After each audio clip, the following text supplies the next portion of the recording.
घमासान जे सुरू आहे ओबीसी विरुद्ध मराठा हा महाराष्ट्र जातीपातीमध्ये तोडण्याचा फाडण्याचा जो प्रयत्न सुरू आहे त्याला यश मिळते। याचं कारण असं की महाराष्ट्रामध्ये अत्यंत कमजोर दुर्बळ आणि अस्थिर सरकार बसलेलं आहे।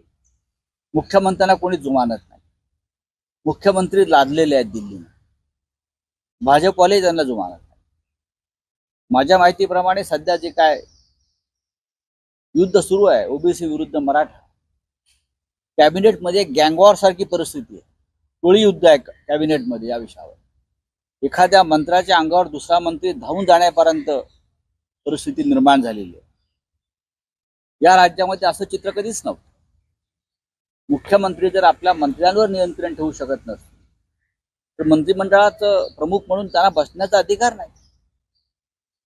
छगन भुजबळ एक बोलताय, शंभूराजे देसाई दुसऱ्या टोकाला बोलतायत, इतर मंत्री तिसरं टोक आहे आणि मुख्यमंत्री या विषयावरती मौन बाळगून।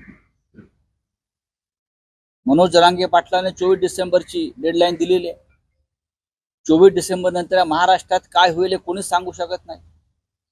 जरांगे पाटलांनी मुंबईचं नाक बंद करण्याची एक जो इशारा दिलेला आहे तो या मुख्यमंत्र्यांनी गांभीर्याने घेतला नाही तर मला असं वाटतं या देशामध्ये महाराष्ट्राची बेआबरू होईल। इतकंच मी आता सांगू शकतो।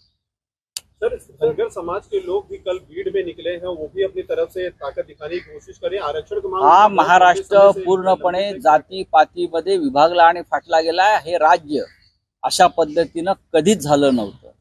याचं कारण गेल्या 7, 8, 10 वर्षामध्ये ज्या पद्धतीचं जातीय राजकारण महाराष्ट्रात केलं, आता लोकांना बाळासाहेब ठाकरे आठवतील पुन्हा एकदा। बाळासाहेब ठाकरेंची जी भूमिका होती ती सर्व मराठी माणसामधले जातीभेद गाडून आपण एकत्र असायला पाहिजे म्हणून शिवसेना स्थापन झाली।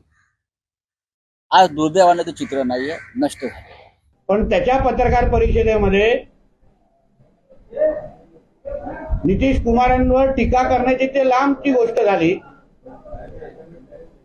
पण त्यांनी माफी मागितली ना म्हणून विषय विसरून जा।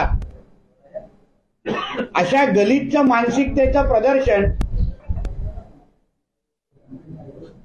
आज संजय राजाराम राऊतच्याकडून सकाळी झालं। म्हणजे सनातन धर्माला शिव्या घालायच्या त्यांच्या अलायन्सच्या लोकांनी तेव्हाही काय बोलायचं नाही। आता तर माता भगिनींच्या बद्दल एवढं गलिच्छ विचार नितीश कुमारजीने मांडले तरीही त्याबद्दल काय न बोलणं